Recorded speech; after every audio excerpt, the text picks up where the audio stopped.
की बहार है में बड़ी खबर। दिल्ली में बीजेपी कोर ग्रुप की बैठक खत्म हो चुकी है। करीब 7 घंटे तक बीजेपी कोर ग्रुप की मीटिंग चली। बैठक में अमित शाह, धर्मेंद्र प्रधान, विनोद तावड़े मौजूद थे। बैठक में उम्मीदवारों के नाम पर मंथन हुआ। कल तक सीटों का ऐलान संभव बताया जा रहा है। दिल्ली से ही उम्मीदवारों का ऐलान संभव माना जा रहा है। और देखिए, करीब 7 घंटे कोर ग्रुप की मीटिंग चली है। तमाम बड़े नेता बीजेपी के इस बैठक में मौजूद थे। माना जा रहा है कि उम्मीदवारों के नाम पर मंथन कर लिया गया है और कल तक सब कुछ साफ हो सकता है, यानी कि कल सीटों का ऐलान संभव बताया जा रहा है।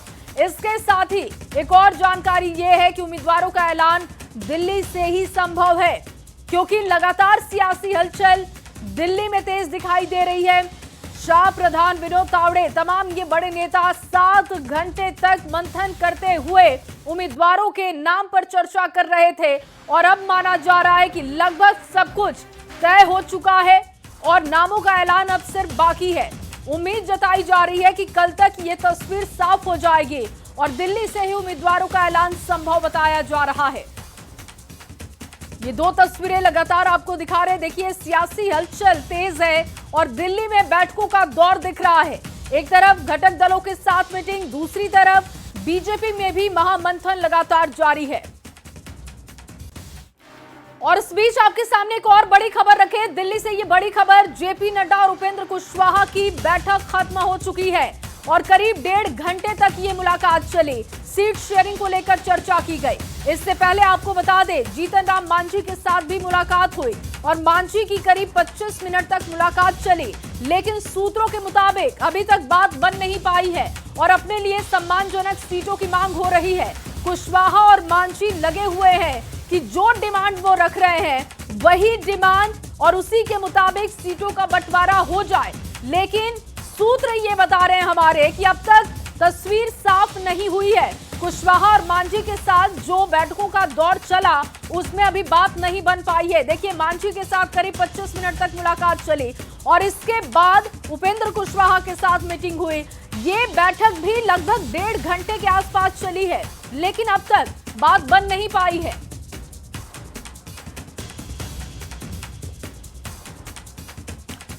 और ये देखिए तस्वीरें लगातार आपके सामने, जब नेताओं की गाड़ी की एंट्री हो रही थी, मुलाकात के लिए पहुंच रहे थे, उस वक्त की तस्वीर है। जब वो बाहर निकल रहे थे उस वक्त की तस्वीरें भी हम आपको दिखा रहे हैं। यानी कि दिल्ली में सियासी हलचल बहुत तेज है। इस वक्त आपको एक और बड़ी खबर देने जा रहे हैं। देखिए, उपेंद्र कुशवाहा के आवास पहुंचे बीजेपी के राष्ट्रीय सचिव ऋतुराज सिन्हा। ऋतुराज सिन्हा और उपेंद्र कुशवाहा की चल रही है मुलाकात और ऋतुराज सिन्हा उपेंद्र कुशवाहा को लेकर जेपी नड्डा के आवास पहुंचे थे और मुलाकात के बाद फिर दोनों एक साथ बैठे हुए हैं। बताया जा रहा है कि उपेंद्र कुशवाहा के आवास पर ये दोनों नेता इस वक्त हैं और चर्चा यहां पर चल रही है। इससे पहले ऋतुराज सिन्हा कुशवाहा को लेकर जेपी नड्डा के आवास पर पहुंचे हुए थे, लेकिन जब वहां पर बातचीत नहीं बनी तो अब बताया जा रहा है कि उपेंद्र कुशवाहा के आवास पर इस वक्त दोनों नेता बैठे हुए हैं। अमितेश ज्यादा जानकारी के साथ जुड़ चुके हैं इस वक्त। अमितेश, क्योंकि सियासी हलचल बहुत तेज है दिल्ली में और माना जा रहा है कि कल तक अगर सीटों का ऐलान होगा तो दिल्ली से ही सीटों का ऐलान किया जाएगा। जो तमाम आज बैठकों का दौर आपने देखा, क्या महसूस किया, क्या तस्वीर क्लियर हो चुकी है और सब कुछ कल साफ हो जाएगा या अभी भी पेच फंसा हुआ समझ आ रहा है? देखिए, अभी भी पेंच फंसा हुआ है। खासतौर से जीतन राम मांझी और उपेंद्र कुशवाहा दोनों से अभी तक डील फाइनल नहीं हो पा रही है। दोनों की मुलाकात हुई है आज जेपी नड्डा से, बीजेपी के राष्ट्रीय अध्यक्ष से मुलाकात हुई। चूंकि बीजेपी के राष्ट्रीय अध्यक्ष जेपी नड्डा के आवास पर ही कोर ग्रुप की बैठक चल रही थी। वहां पर बिहार बीजेपी के तमाम वरिष्ठ नेता थे। अमित शाह भी वहीं पर मौजूद थे। अभी भी अमित शाह और जेपी नड्डा अभी भी जेपी नड्डा के ही आवास पर मौजूद हैं। लेकिन तमाम मंथन के बावजूद जब दोनों नेताओं को बुलाया गया अलग अलग, जीतन राम मांझी गए अपने बेटे जो कि हम के राष्ट्रीय अध्यक्ष संतोष कुमार सुमन, उनके साथ पहुंचे। वहां पर लगभग आधे घंटे तक बात हुई। उस बातचीत में जेपी नड्डा के साथ रहे बिहार बीजेपी के प्रभारी विनोद तावड़े और चुनाव प्रभारी धर्मेंद्र प्रधान और डिप्टी सीएम सम्राट चौधरी। लेकिन उस मुलाकात में भी सब कुछ फाइनल सामने नहीं आ रहा है। खासतौर से सीटों की संख्या को लेकर के अभी भी पेंच फंसा हुआ है। जीतन राम मांझी सम्मानजनक सीटें चाहते हैं। ऑन रिकॉर्ड उन्होंने 15 सीटों की मांग की थी, लेकिन आज जब उनका बयान आया पटना से जब दिल्ली रवाना हो रहे थे, उस वक्त उनकी तरफ से थोड़ा सा एक सॉफ्ट स्टैंड लिया गया। उनकी तरफ से ये बातें जरूर कही गई कि हम एक अनुशासित व्यक्ति हैं। अनुशासन की बात उन्होंने की तो लगा कि शायद बात बन जाएगी, लेकिन जेपी नड्डा के साथ मैराथन जो बैठक चल रही है उसके बावजूद भी बात नहीं बनी है। सीटों की संख्या को लेकर के बात नहीं बनी है। बीजेपी 7 से 8 सीटें दे सकती है, लेकिन जीतन राम मांझी ज़्यादा सीटों की मांग कर रहे हैं। दूसरी बात उपेंद्र कुशवाहा को लेकर है। उपेंद्र कुशवाहा उसके बाद गए और उपेंद्र कुशवाहा की भी लगभग 1.25 घंटे तक मुलाकात चली है बीजेपी नेताओं के साथ और शीर्ष नेतृत्व के साथ। उसके बाद जेपी नड्डा के आवास उपेंद्र कुशवाहा वहां से वापस आए हैं और मैं अभी उपेंद्र कुशवाहा के आवास पर ही मौजूद हूं। वहां पर बीजेपी के राष्ट्रीय जानकारी ये भी मिल रही है, जो बड़ी खबर हमने अपने दर्शकों के साथ साझा भी की, कि ऋतुराज सिन्हा के साथ उपेंद्र कुशवाहा अपने आवास पर इस वक्त बैठे हुए हैं। तो क्या वहां पर इन दोनों नेताओं के अलावा भी कोई और है? देखिए, उपेंद्र कुशवाहा की पार्टी के और भी नेता मौजूद हैं, लेकिन बैठक जो हो रही है मुख्य रूप से उसमें उपेंद्र कुशवाहा और ऋतुराज सिन्हा के बीच में ही हो रही है। क्योंकि ऋतुराज सिन्हा ने पटना में भी कई राउंड की बैठक की थी उपेंद्र कुशवाहा के साथ में, और आज यहाँ पर दिल्ली में जो उनका तालकटोरा रोड स्थित आवास है वहाँ पर पहुंचे थे ऋतुराज सिन्हा। और ये दोनों एक ही गाड़ी में बैठ करके गए जेपी नड्डा के यहाँ, फिर वापस एक ही गाड़ी में आए हैं और यहाँ भी अभी भी बातचीत चल रही है। जो हमारे सूत्र बता रहे हैं उसके मुताबिक बात बनी नहीं है। खासतौर से सीटों की संख्या को लेकर उपेंद्र कुशवाहा बेहद कहे तो नाराज हैं, नाखुश हैं। उपेंद्र कुशवाहा को लग रहा है कि सम्मानजनक सीटें हमें नहीं मिल रही हैं और सम्मानजनक सीटों को लेकर ही उपेंद्र कुशवाहा चाहते हैं कि डील हो, और खासतौर से डबल डिजिट में सीट चाहते हैं। लेकिन बीजेपी उनको 6 सीट अभी तक ऑफर की हुई है, तो निश्चित रूप से 6 में क्वालिटी सीट जरूर उनको मिल रही है। उनकी मनपसंद सीटों का ऑफर एक तरह से मिल रहा है, लेकिन कुछ उनके जो पसंद के उम्मीदवार हैं उसको बीजेपी की तरफ से ये कहा जा रहा है कि हमारे सिंबल पर उनको चुनाव लड़ा दीजिए, ये भी ऑफर किया जा रहा है। लेकिन उपेंद्र कुशवाहा उसके लिए तैयार होते नहीं दिख रहे हैं। सीटों की संख्या को लेकर के पूरा पेंच फंसा हुआ है। सम्मानजनक सीट चाहते हैं उपेंद्र कुशवाहा, और खासतौर से ऐसा मैसेज नहीं जाना चाहिए बाहर, ऐसा उनकी तरफ से जो कहा जा रहा है कि सबसे छोटे दल हम इस जानकारी ये भी मिल रही है कि 90 से लेकर 100 सीटों पर मंथन किया जा रहा है, सूत्र ये बता रहे हैं। आप नजर बना के रखिएगा अमितेश, आगे भी आपसे अपडेट लेंगे। फिलहाल के लिए आपका बहुत शुक्रिया तमाम जानकारी के लिए। देखिए, सीट शेयरिंग पर एनडीए में बातचीत अपने अंतिम दौर में है और अब तक सीटों का पेच पूरी तरीके से सुलझ भी नहीं पाया है। पटना की हलचल दिल्ली पहुंच चुकी है, आपको खास रिपोर्ट दिखाते हैं।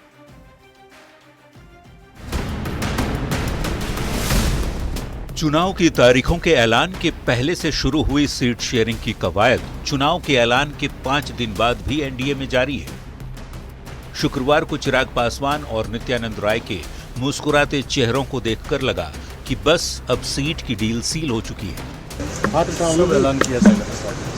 लेकिन शुक्रवार की रात तक हम के संरक्षक जीतन राम मांझी के बयान और आरएलएम के अध्यक्ष उपेंद्र कुशवाहा के पोस्ट ने फिर से पेंच फंसा दिया और शनिवार को सीटों पर बातचीत का ग्राउंड पटना से दिल्ली शिफ्ट हो गया। दिल्ली जा रहे हैं और दिल्ली में ही अब बातचीत होगी। एक और दिल्ली में बिहार बीजेपी की कोर ग्रुप की बैठक चलती रही, तो दूसरी ओर सीटों का पेंच सुलझाने के लिए सहयोगी दलों के नेताओं की बीजेपी अध्यक्ष जेपी नड्डा से मेल मुलाकात का दौर चलता रहा।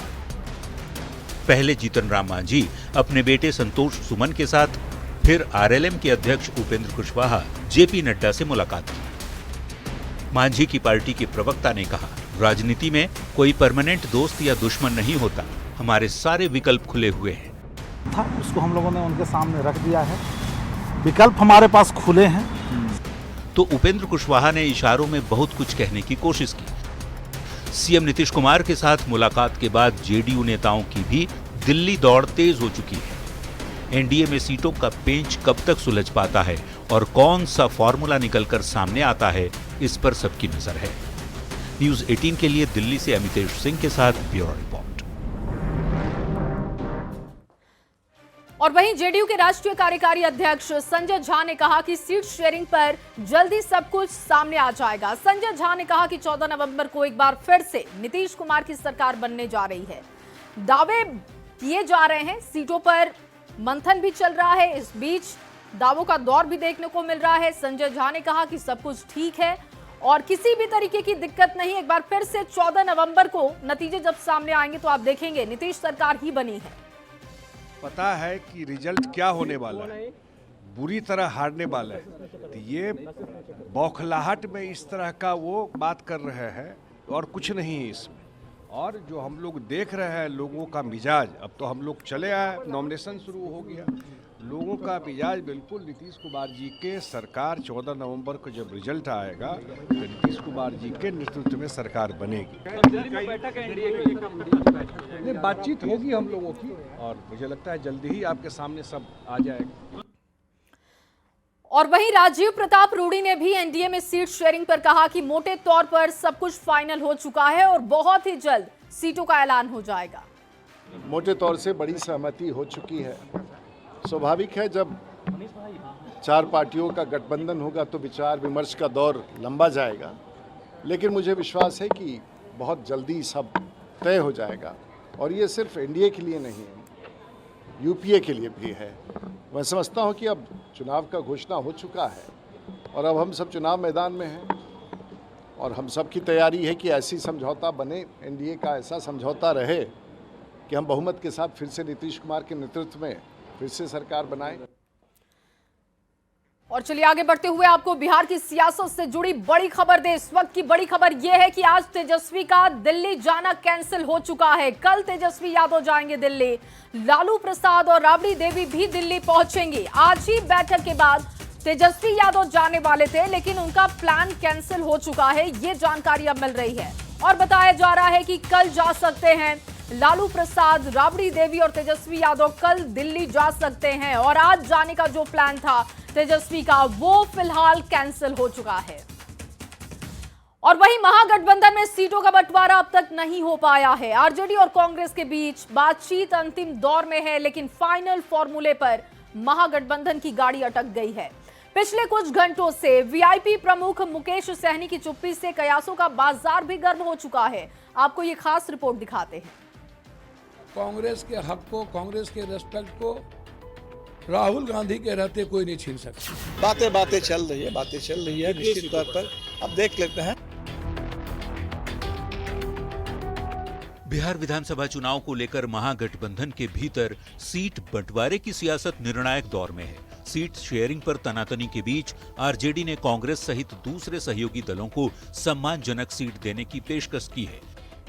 आरजेडी सुप्रीमो लालू प्रसाद और नेता प्रतिपक्ष तेजस्वी यादव ने 8 दलों के बीच सीट बंटवारे का बेसिक फॉर्मूला बनाया है। महागठबंधन की 2 बड़ी पार्टी आरजेडी और कांग्रेस को 2020 से कम सीट देने की चर्चा है। हालांकि बातचीत अभी जारी है। इस बीच पूर्णिया से निर्दलीय सांसद पप्पू यादव ने ये बयान देकर राजनीति गरमा दी है कि कांग्रेस के हक और सम्मान को राहुल गांधी के रहते कोई छीन नहीं सकता। पहले जो आरजेडी थी वो मास आरजेडी थी। भैया कांग्रेस के हक को, कांग्रेस के रेस्पेक्ट को राहुल गांधी के रहते कोई नहीं छीन सकता। हमारा गठबंधन है, सब बातचीत हो गया है। देखिए कुछ सीटों पर बातचीत चल रहा है कि कुछ सीटों पर आपको मालूम होगा कि हमारा भी स्क्रीनिंग हो गया है, सीईसी हो गया है, टैक्ट है।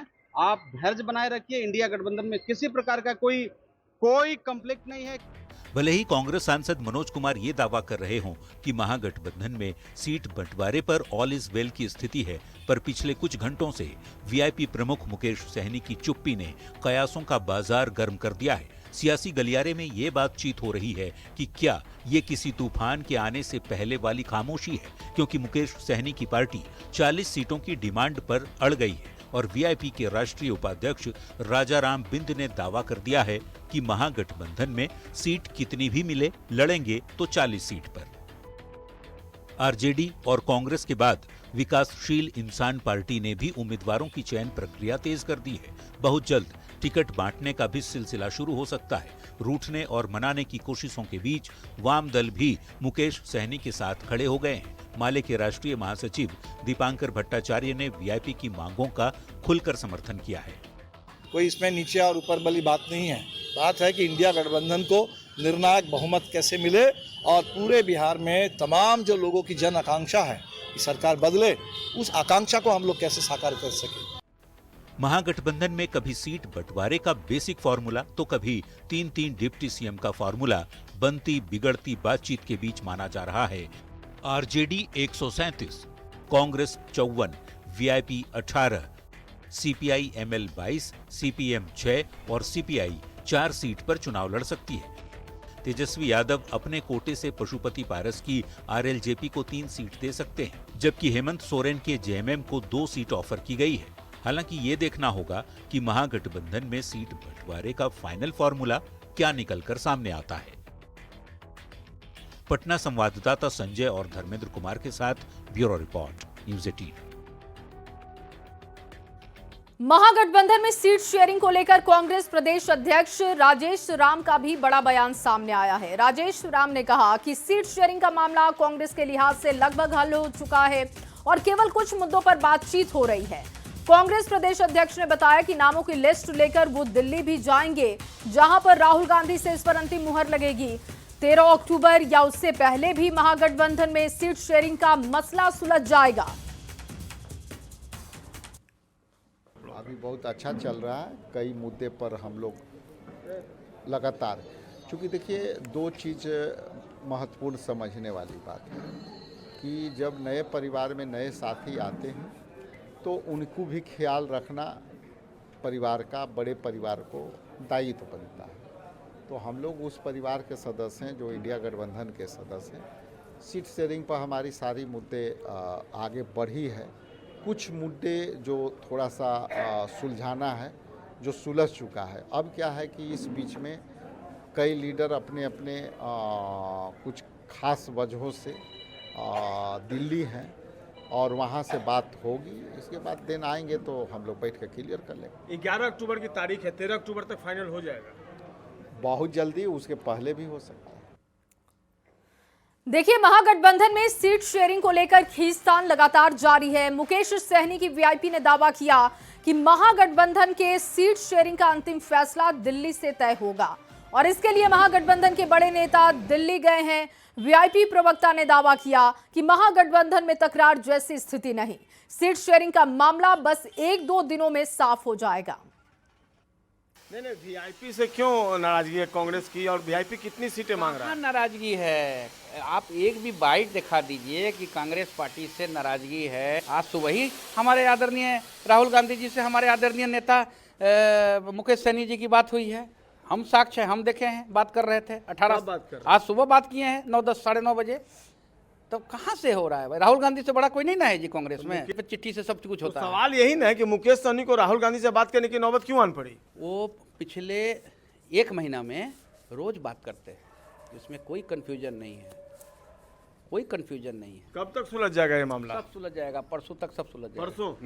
आज 11 है। हाँ, 13 अक्टूबर को घोषणा हो जाएगी। अरे परसों तक आप 99.9% समझिए कि परसों तक सब सुलझा हुआ है, खाली उसमें शेष नेतृत्व की मोहर लगना है, तो मोहर लग जाएगा। देवज्योति, राष्ट्रीय प्रवक्ता वीआईपी, इनका कहना है कि 13 अक्टूबर की वह तारीख होगी जब सीट शेयरिंग का मसला जो है वो महागठबंधन में सुलझ जाएगा। हालांकि इस बीच खबर ये भी आ रही है कि महागठबंधन के जो बड़े नेता हैं तेजस्वी यादव, मुकेश सहनी, दीपांकर भट्टाचार्य, ये सभी दिल्ली जाएंगे, राहुल गांधी से मुलाकात होगी और अंतिम मुहर भी अब दिल्ली में ही लगेगी।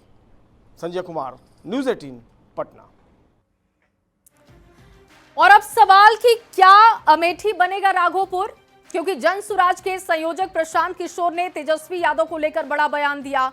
पीके ने कहा कि जो हाल अमेठी में राहुल गांधी का हुआ, राघोपुर में वही हाल तेजस्वी यादव का होगा और इसीलिए तेजस्वी 2-2 सीटों पर लड़ने की रणनीति तैयार कर रहे हैं। आपको ये पूरी खबर रिपोर्ट के जरिए दिखाते हैं।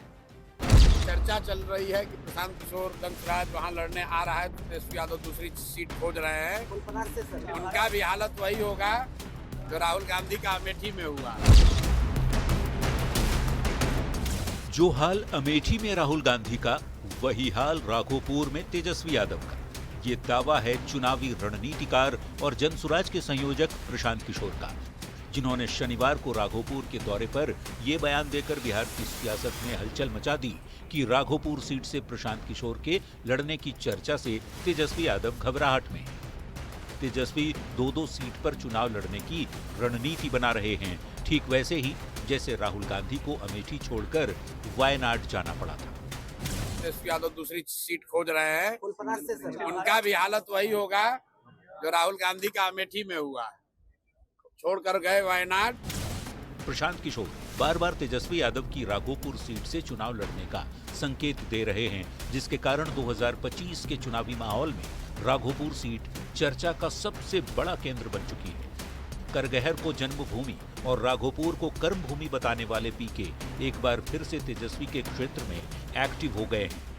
प्रशांत ये दावा कर रहे हैं कि जनता से मिलकर तय करेंगे कि राघोपुर से जनसुराज का कैंडिडेट कौन है। पैदल चल के आए हैं राघोपुर में, आज इसलिए आ रहे हैं यहाँ के लोगों से अब राय विचार करके तय किया जाएगा कि यहाँ का प्रतिनिधि कौन होना चाहिए। प्रशांत किशोर का यह बयान सीधे तेजस्वी यादव के गढ़ राघोपुर को चुनौती देने जैसा है। राघोपुर से आरजेडी सुप्रीमो लालू प्रसाद और नेता प्रतिपक्ष तेजस्वी यादव दोनों का मजबूत जुड़ाव रहा है। ऐसे में अगर प्रशांत किशोर इस सीट से चुनावी मैदान में उतरते हैं तो मुकाबला सबसे हाई प्रोफाइल सीट पर टक्कर का भी हो सकता है। राजनीतिक पार्टी का गठन इसीलिए किए हैं कि सबसे 21 हजार रुपया वसूल करके अपने पार्टी के नाम पर अपने लिए कोष इकट्ठा करें।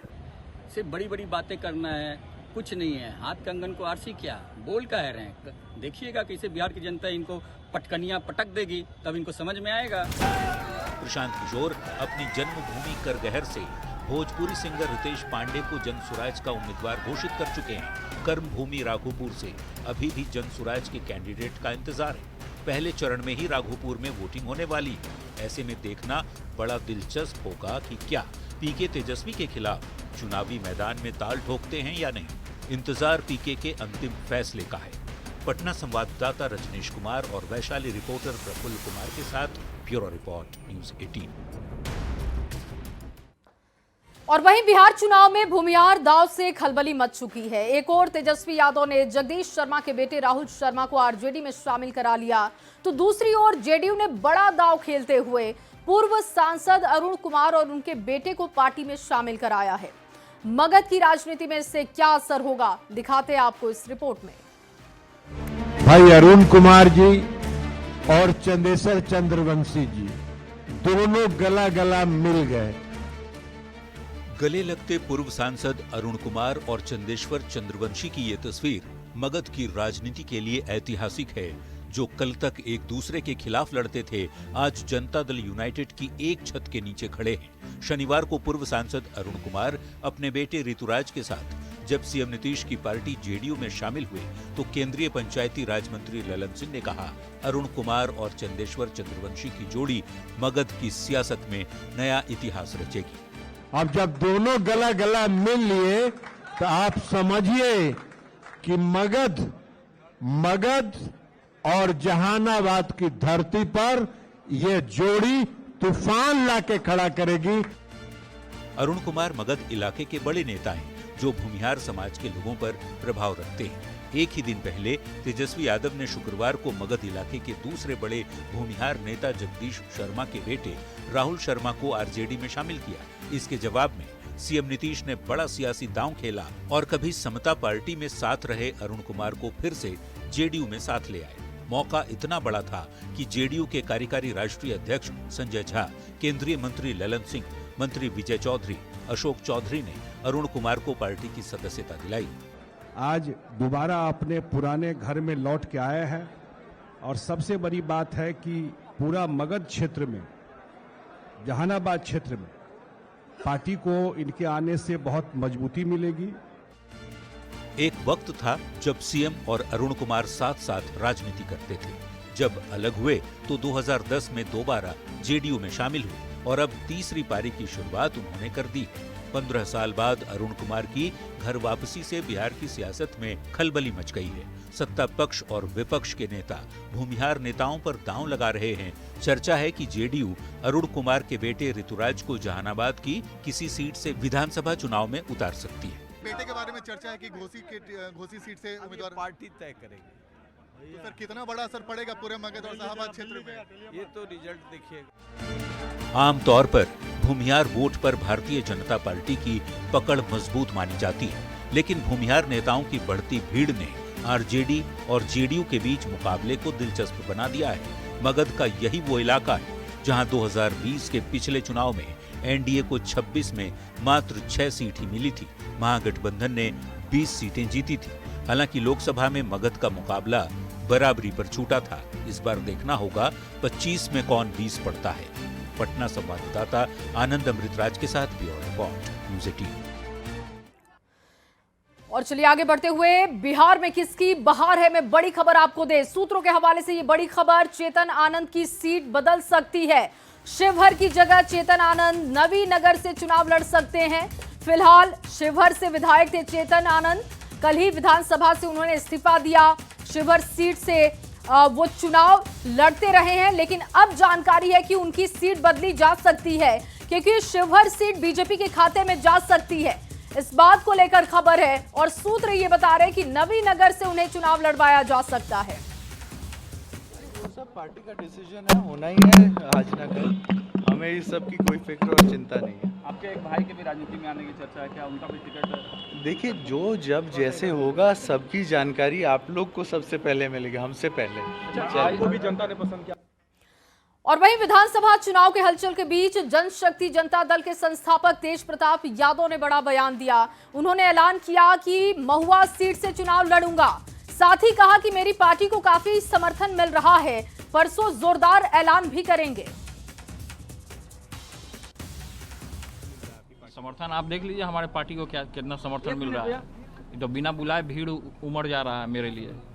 AIMIM के जन समर्थन, AIMIM के लोग भी मिले हैं आके सर, थर्ड फ्रंट भी बना, तो सब मिल ही रहे हैं लोग आकर के। कब तक सर? अब आने वाले देखिए कितने सीटों पर सर उम्मीदवार उतार रहे हैं?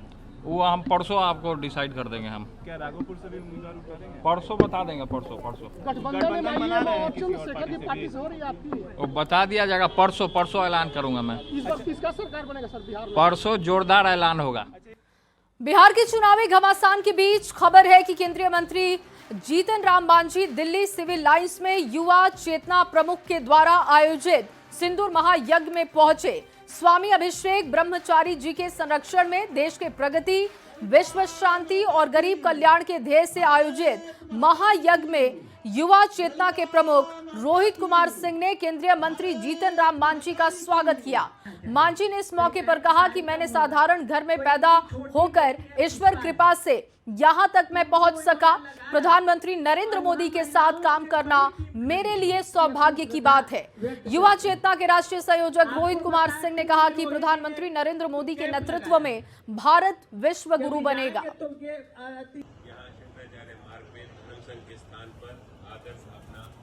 जिन्होंने अपने जीवन में हर हार को जीत में बदलने का संकल्प लिया और गरीबों के लिए, पिछड़ों के लिए और हम जैसे साधारण पृष्ठभूमि में जिनके माँ बाप का नाम कोई स्वर्णिम अक्षर में नहीं लिखा गया है, हम साधारण पृष्ठभूमि से निकलकर दिल्ली में आपके सन्मुख खड़े हैं। ऐसे आम नौजवानों की आवाज, उनके कष्ट को समझने वाले जीतन राम मांझी हम लोगों के बीच हैं।